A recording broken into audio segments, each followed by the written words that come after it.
Olá, corceleiras e corceleiros, tudo bom com vocês? Gabriel aqui na área, canal O Corceleiro. E esse vídeo é para mostrar uma versão derradeira do Del Rey, que é o irmão rico aí do Corcel, que é uma versão luxo do Corcel, né? Que a Ford quis passar a ideia de que era outro carro, outra coisa, mas a gente entende bem que é um Corcel de luxo, né? E essa versão é uma versão 4 portas, né? Que não teve no Corcel 2, que já foi apresentada logo de cara aí no Del Rey, né? O projeto do Del Rey já saiu com as 4 portas. E por ser a versão derradeira também, ela já vem com motor AP, que foi uma... em decorrência aí da Auto Latina, né? Da união da Ford com a Volkswagen. A Ford adaptou o motor e o câmbio também da Volkswagen AP, trazendo um pouco mais de potência aí para o carro, né? Que era uma coisa um pouco cobrada aí pela mídia especializada aí, né? Na revista As Quatro Rodas ali, que eu observei, tinha bastante crítica por parte do desempenho, né? Mas que por parte dos compradores, assim, o Del Rey sempre teve um público muito fiel e que gosta do carro até hoje, né? Você vê que é um carro que deixou saudades aí. Essa, como eu falei, é a versão já derradeira do Del Rey, né? Foram as últimas modificações do carro. É uma versão 1990. E o Del Rey que deixaria ali a linha de produção da Ford, e seria um modelo 1991, aí, o último modelo, e entraria no seu lugar o Versalles. E nesse período houve bastante troca entre as fábricas, aí, um emprestando material para o outro, e assim foi. A Ford fez praticamente um Santana com um acabamento da Ford, né? Unindo aí o tradicional acabamento da Ford, que era uma coisa bem elogiada na época, e trazia aí um requinte que só eles tinham, né? Que é uma coisa que a Ford era realmente uma coisa muito elogiada na época. Até hoje em dia os padrões da Ford daquele período eram extraordinários mesmo. Esse carro é do Pinho, eu agradeço ao Pinho aí pela disponibilidade, por ter filmado o Del Rey dele. Bem, como eu falei anteriormente, ali o Del Rey ele foi apresentado como um novo carro, mas ele era uma versão luxo do Corcel.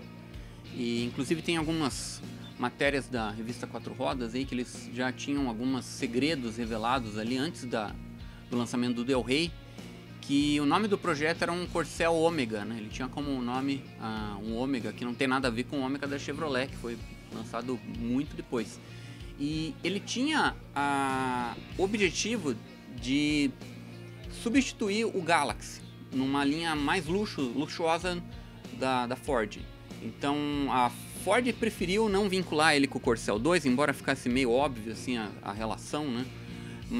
E trazia neles assim itens bem luxuosos que nunca tiveram no Corcel 2, incluindo as 4 portas, que ele foi lançado já de cara com as 4 portas, que teve até protótipos para serem feitos no Corcel 2 de 4 portas, mas que nunca foram colocados em prática, por parte, talvez pelo custo, né, que fosse tornar o carro mais custoso, e pelo teto do Del Rey também ter sido feito um pouco maior, mais amplo, né? A caída do Corcel 2 ali na última coluna de trás, ali a coluna C, ela é mais rápida, ela cai antes ali do que o teto ali, ó, e a coluna do Del Rey. Então a porta de trás ela ficava mais confortável, a posição dela melhor, né?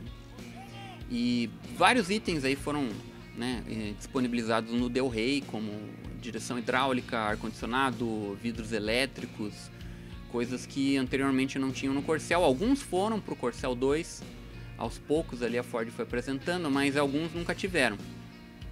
Então era um carro mais que era para atingir um público mais elitizado, assim, né, digamos, né? Que a Ford aposentou o Galaxy, que já estava fazendo hora extra já, né? Em 1983 ali já era um projeto de 66, né? O Galaxy, o nosso Galaxy é baseado na versão de 1966 do Galaxy americano, e ele já estava sendo feito, estava no limite ali já, né? Das versões dele, e a Ford resolveu aposentar e fazer uma outra versão, outro carro de luxo no lugar. E para isso entrou o Del Rey, que foi bastante criticado na época pela Ford não ter aumentado o entre-eixos do carro, que fazia com que a parte de trás ele ficava apertada, como é no Corcel 2. E isso para um carro executivo era um pouco problemático. O Corcel 2, como ele não tinha uma pretensão de ser um carro muito luxuoso, até eu acho que não era tão criticado isso. Mas para ser um carro executivo, e alguém que teria um motorista particular ou algo assim, para o cara andar atrás ali, era realmente algo que não funcionava, né? Então, para ser um carro executivo, e assim como outros carros ali da época ali, que tinha um espaço interno traseiro maior, funcionavam melhor para esse propósito, né? Então, a Ford foi bem criticada com isso, que era uma coisa pouca ali, às vezes coisa pouca de aumentar ali 10 centímetros, às vezes já melhoraria o espaço traseiro e já faria com que ele fosse um carro de outra categoria, assim, e mais aceitado, né? Mesmo com todas as críticas, o Del Rey tinha um público muito fiel que adorava essas características do Del Rey, tanto da suavidade da suspensão, né?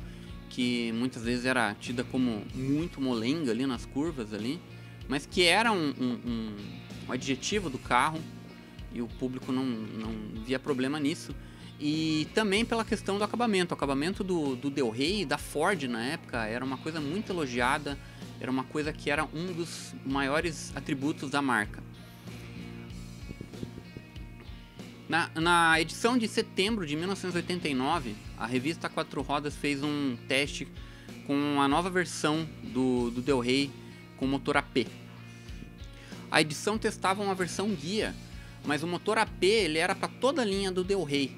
Ele não tinha mais opção do motor 1.6 do CHT, né? Ele foi tirado de linha e apenas era apresentado o motor AP mesmo. Não tinha opção tanto para o Del Rey quanto para a Bellina, né?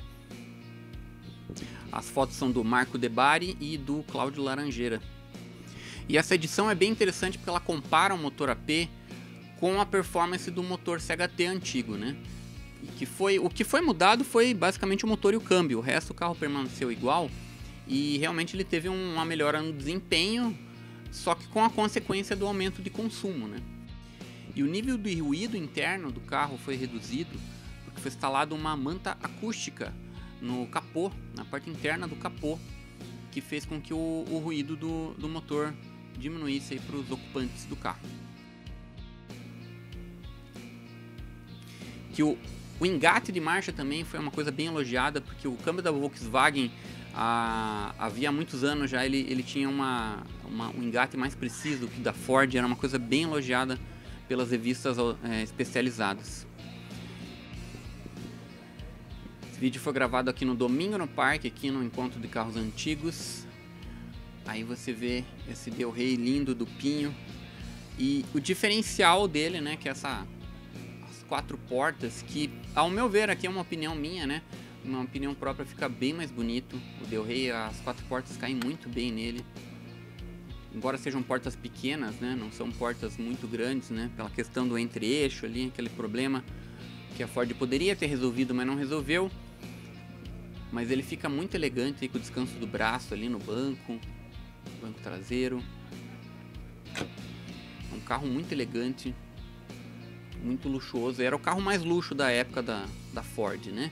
Que em breve, em 92, ele seria substituído pelo Versalles, que já foi um projeto bem mais com a cara da Volks aí, né? Era mais uma Santana com o requinte aí do acabamento da Ford, né?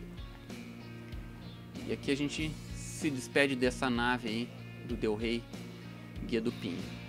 Beleza, pessoal? Um grande abraço para todos. Agradeço as visualizações e seguimos aí para mais carros fantásticos aí no nosso canal do Corceleiro, para mais Bellinas, Corcéis, Del Rey, Pampas e carros antigos em geral, e informações aí tanto da história quanto imagens fantásticas desses carros aí. Um grande abraço, pessoal, até a próxima, fiquem bem.